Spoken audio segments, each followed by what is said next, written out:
My name is Cosme Pacana from WordSpring Publishing, and we're in Davao City, Philippines. Beside me is Dr. Edward Cagape, author of the book entitled Self-Medical Diagnosis. Good morning, Doc, and thank you for allowing us to hold this quick interview in your house. In a nutshell, what's this book all about? It is a tool or a manual for the person to know what's happening to him. Oftentimes, when you are ill in the middle of the night, you don't know what to do. You just feel that you're at a loss. If somebody or something could teach you to know what's happening inside your body, it's the most or the best thing that could happen to you. So this book is the right manual for a person to have residing in his house. And what prompted you to write this book? I have been in practice for the last 31 years, and most often, I see patients in their late stage.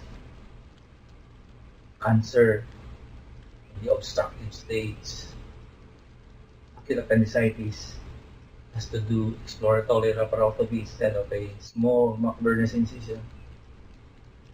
Lung cancer in their late stage, breast cancer in their late stage, which could have been prevented or could have been managed earlier, and the survival of the patient could have been longer. So, it is a dismaying scene, my own experience, to see a patient could have been saved. We could have extended his life or her life for at least 5 years or 10 years if intervention could have been done earlier. And what are the benefits for those who will read your book? The reader will know by just mere reading what's happening to him, what's happening to her. Symptoms, signs are available in the book. He has only to read all the signs and compare it to what he is feeling. By comparing these signs and symptoms, he can readily make a diagnosis and can decide for himself whether this illness is his or is a different kind of illness. Because all the symptoms are written and there is a difference of diagnosis, meaning that he can compare this illness could be this one, could be different from this illness. So it's up to him or to her or to the reader to understand what are the group of symptoms that could lead to the diagnosis that is being presented in the book. So by just mere reading, the patient or the person, the reader, will understand whether he has to go direct to the doctor or to the hospital or he can self-medicate. By just mere reading, he will cut all the costs. He will cut medical care and the duration of his illness. What are the risks, Penny? The risk of knowing all this without the advice of a physician is great. Because oftentimes a person who knows what to do with himself will always think that he could be a doctor. The risk for the reader would be to extend or self-medicate, and yet he is making a wrong decision. That's why the book was written for him to give or to be given a know-how or the wisdom to whether to directly go to a doctor or self-medicate. As a medical practitioner for several years now, what are the types of people who self-medicate? You will be surprised that even in developed countries, there are a lot more people self-medicating than those in undeveloped or financially constrained people. They think that they could do away with the doctor or they can stop the illness or the disease by just self-medication without consulting a specialist. That's why I'm really surprised why a lot of people would say self-medication is much better than going straight to a physician, because this is a very high or very risky thinking. That's in the Philippine setting. Do the people in developed or developing countries also self-medicate? In the States, almost every person self-medicates. How about in Europe? In Europe, they always do. They self-medicate first before they go to a medical professional. Is that so? I was really surprised when I was running a website, diagnoseyourillness.com. And most often, the questions that crop up is, how do you treat a disease? Or how do you, what medications are you going to take for this kind of illness?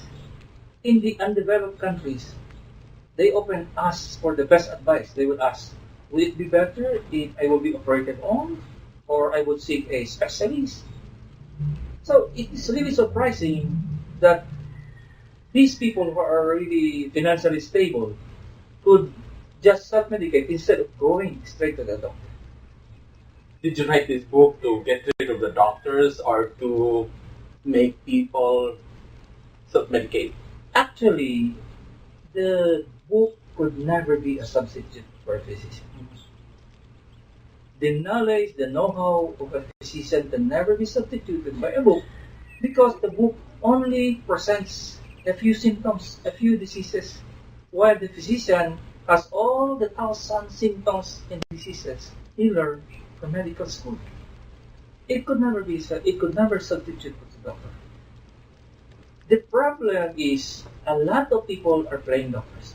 They play doctor to their nieces, they play doctor to their wives, they play doctor to their parents and to themselves.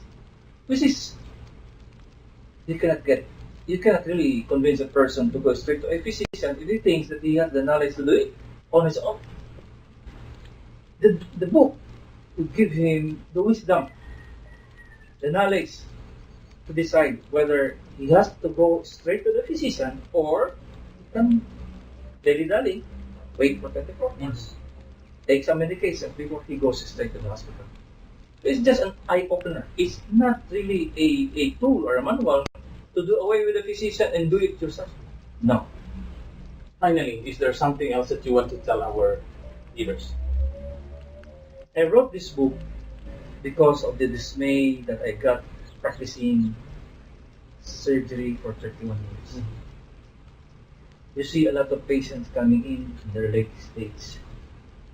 Rectal cancer, which could have been operated on, and the survival rate of the patient could have been extended up to 10 years. You see breast cancer on the terminal stage, which could have been done early enough that you could do without chemotherapy or radiotherapy. Just a simple removal of the cyst in the breast, and she can survive normally. She will go to ripe old age without any chemotherapy.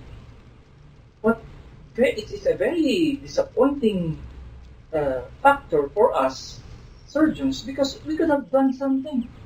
Now, I wrote this book to address this problem, to correct this limitation of a person. It does not mean that it will substitute for the doctor. No, it's not that. It will give him the wisdom to decide whether what he is feeling, what he is ailing, should be seen by a doctor or not. So, by having this book beside you in your house, you will have the tool to say, oh, I have to see a doctor. Oh, I can take a medication for a while, but I need to see a physician later on. Thank you, Doc, for your time. Thank you for enlightening the readers. Good luck to you and to your book.